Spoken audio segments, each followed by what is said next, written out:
Welcome to our In Focus discussion tonight on the Derek Chauvin verdict and the legacy of George Floyd.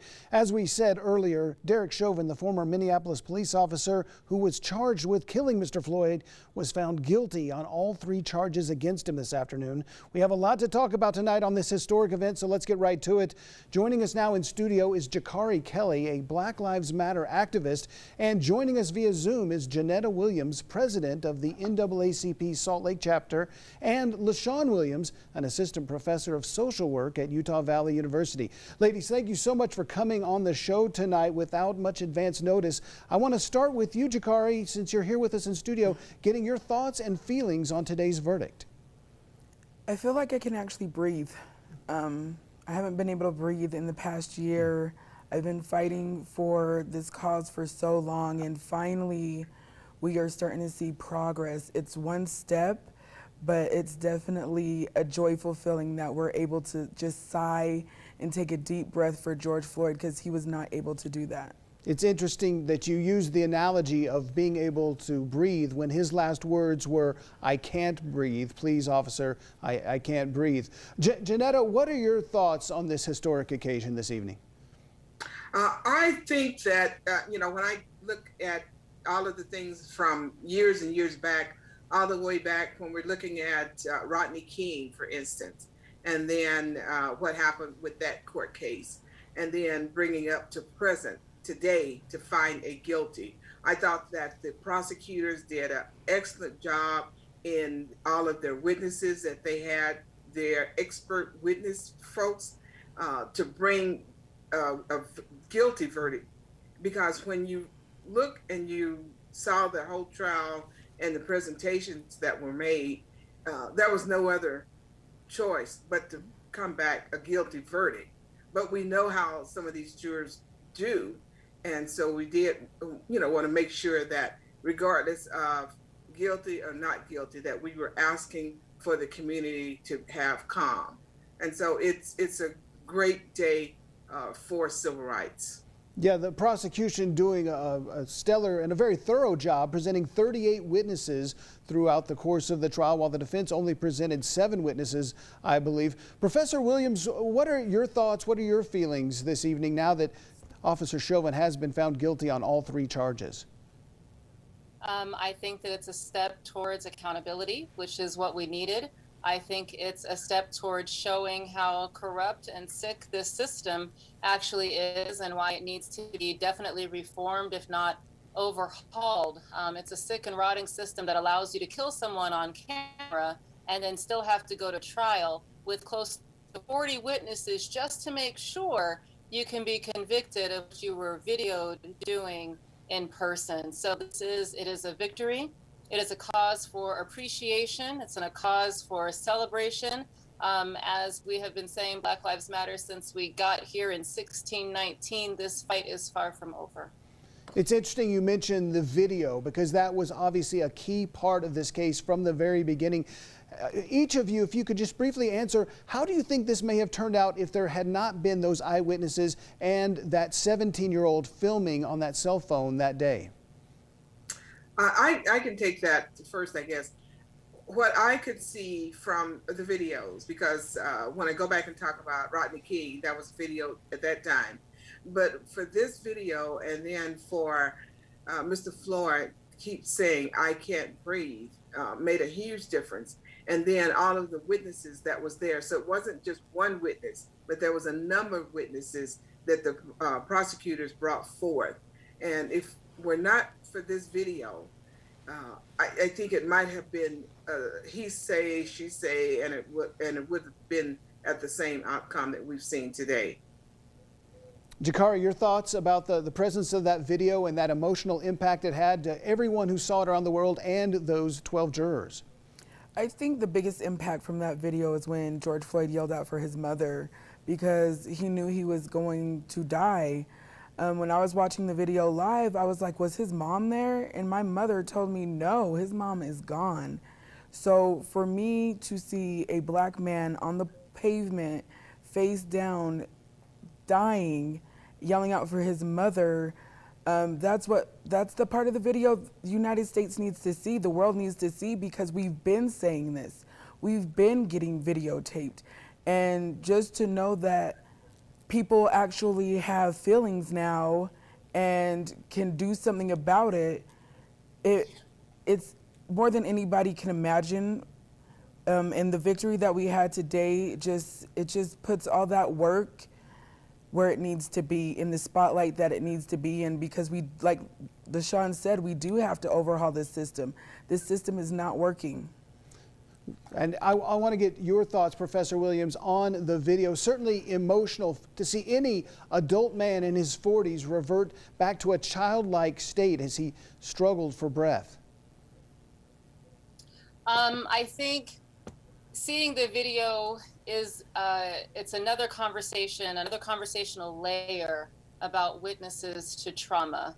The 17-year-old who spoke up and said, "I wish that I could have done more. I felt bad that I couldn't have stopped it." To have so many witnesses and so little intervention is what the video reminds me of, because a lot of our conversations around police reform have been around body cameras, and all that body cameras gave us was more footage of people being killed by police officers, which then led to no charges or charges that were then not followed through. What we actually need to have happen a lot more is even a lack of video for the officer, Carol Horn in New York, who just won her lawsuit to get her retirement pay back after it was snatched from her a year before she retired, because she intervened on a fellow officer using excessive force on a Black person. Like, we need video of that so that we can show that as, hey, to the other officers that watched this happen and didn't intervene, here's what you can do, and here's how we as a system and as a society will protect you and support you for holding your colleagues accountable.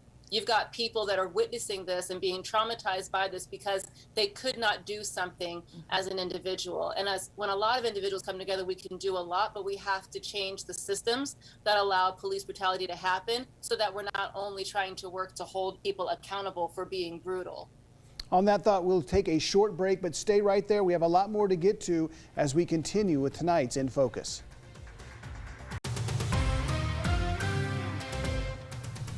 Resuming our In Focus discussion tonight, just hours after the conviction of former Minneapolis police officer Derek Chauvin. Ladies, we have Jakari Kelly with Black Lives Matter, President Janetta Williams with the NAACP of Salt Lake City, and Professor LaShawn Williams of Utah Valley University with us tonight. I want to get your thoughts on the reaction to today's verdict. What is the appropriate reaction? I know we're seeing celebrations in various cities throughout the United States, but we have a 19-year police veteran who's been convicted of second and third degree murder, going to prison for decades, presumably. We have a man, George Floyd, who is dead and not coming back. What is the appropriate reaction? Is it celebration, affirmation, or validation? Jakari? It's a little bit of both, or of all three, actually. It's a celebration. It also gives you determination to keep moving forward. And also, whenever you lose someone, you don't have to go down a road of depression. You can rejoice in the life that they did leave, in the legacy they left behind them. And George Floyd left a huge legacy with just having to be a martyr, and that is the hardest thing I can think of that his parents are going through right now, but they got justice, and his death did not go in vain. Yeah, as George Floyd's daughter famously said, "Dad, you have changed the world." President Williams, your thoughts on what is an appropriate reaction on this occasion? I think an appropriate reaction would be to rejoice, because we fought so hard, so many years. For instance, the NAACP, founded in 1909, celebrating 112 years a couple of months ago, looking for all of the injustices that we've seen across the country. So with the verdict today of guilty, it was a day to celebrate, to say that all of this hard work that we've done for years and years and years, to finally get one verdict against the police officer, and to see a lot of the police officers come in and testify against their own police officer, saying that he wasn't following the rules, that this wasn't in the training policy. So, it is a day for rejoice, but we know with whatever that's being done, we can't bring the little girl's dad back, and the mother is deceased, but there's a lot of relatives of George Floyd and the attorneys, Ben Crump and all of them, that worked so hard and they were so dedicated. And we just want to celebrate on this particular day. And Professor Williams, what does it say about us as a society and the system that we are currently in, that we are going out and celebrating, having parties because of the conviction of a crime that was caught on video that would normally, I guess, just be just like a slam dunk in the judicial system? Well, I think what we're actually looking at is maybe twofold. Not long ago in 2019, Mohammed Noor was a police officer that was convicted of killing Justine Diamond.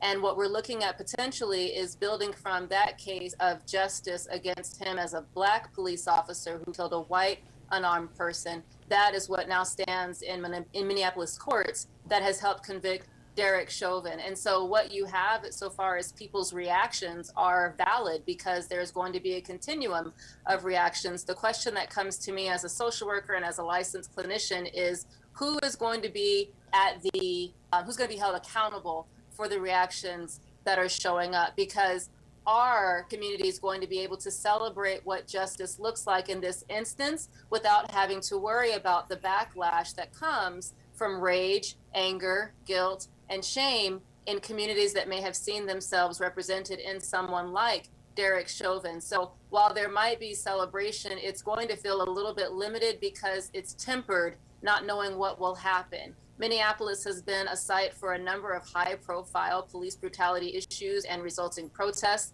Someone like Kyle Rittenhouse that can show up at a protest and actually do more damage because of what's happening and people are protesting injustice. For me, as a social worker who pays attention to systems and to history, there is going to be a cycle of emotions that happen, and there are going to be outcomes and fallout from the expression of legitimate emotions from a community that is seeking justice and from a community or communities that want to maintain a status quo of silence. Reactions coming in from throughout the political, entertainment, and sports world. Rudy Gobert, the center for the Utah Jazz, tweeted out earlier this evening, "Let's hope that one day justice for all will feel normal and not like a celebration." Your reaction, Jakari?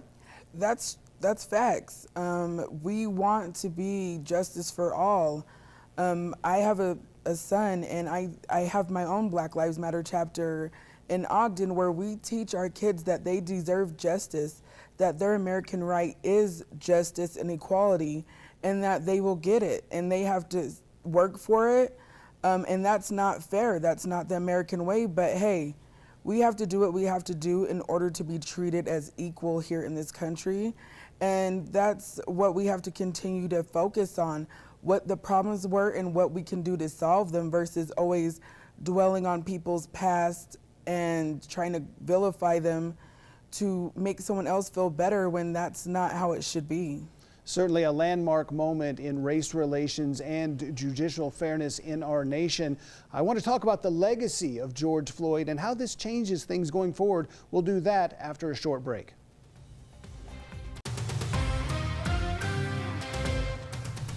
Continue our In Focus discussion tonight of the impact and the meaning of the Derek Chauvin verdict. The former Minneapolis police officer found guilty by a jury today of all 3 counts against him, 2 counts of murder, 1 count of manslaughter. We are joined this evening by Jakari Kelly of Black Lives Matter's Ogden chapter, President Janetta Williams of the Salt Lake chapter of the NAACP, and Professor LaShawn Williams of Utah Valley University. I want to talk about the impact that George Floyd has had both nationally and here in the state of Utah. We have seen numerous protests here in Utah, unfortunately, one of which turned violent, some would say a riot, last summer. And we have also seen police reform, partially because of what happened to Mr. Floyd. Chokeholds, for instance, now banned by police departments in the state of Utah. President Williams, what do you think the lasting impact of George Floyd will be going forward? I think going forward, folks need to focus on the George Floyd Policing Act and make sure that we can get our Congress folks to support it and to pass it. And then also the John Lewis Voting Rights Act. We need to work on that and get it passed because that has been, there in Congress for over a year, and they haven't voted upon it. And so we need to look at police reforms and continue to work with police departments. For instance, this past year we worked with community groups, legislators, and police law enforcement, and we had presented 34 bills on police reform, and out of the 34 we had 21 that was passed, and we're still working on others for the upcoming session next year in January. So I think we just need to continue to work together, continue to look at police reforms, and then try to work with Congress in getting those other two bills passed. And I guess you could say those will be the silver linings that will come out of this very dark tragedy of a cruel and violent act. Professor Williams, your thoughts on the legacy of George Floyd and the changes that will come about? I think at this point we've had states pass over 140 different police reform bills.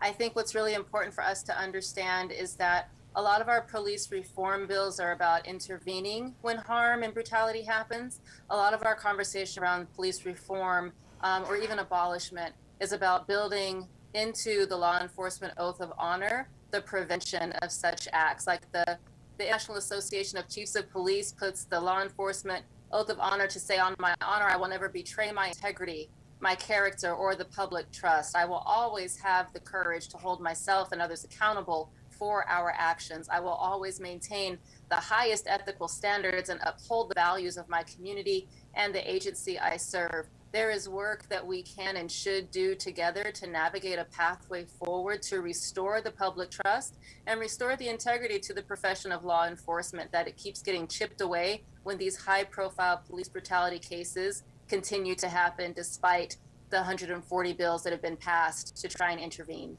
You mentioned these killings continuing to happen. There are other George Floyds out there, unfortunately, almost on a daily basis. A 20-year-old young man, Daunte Wright, was shot and killed by a police officer 10 miles away from where Mr. Floyd was killed. And a 13-year-old named Adam Toledo shot and killed by police in Chicago, which we recently saw a controversial body camera video from. What does it say? This is obviously not a finish line today. What work remains to be done? Jakari? Of course, holding the police accountable and getting them better training or getting some kind of system in place where they can just take away with the police altogether. We need more social workers. We need more counselors.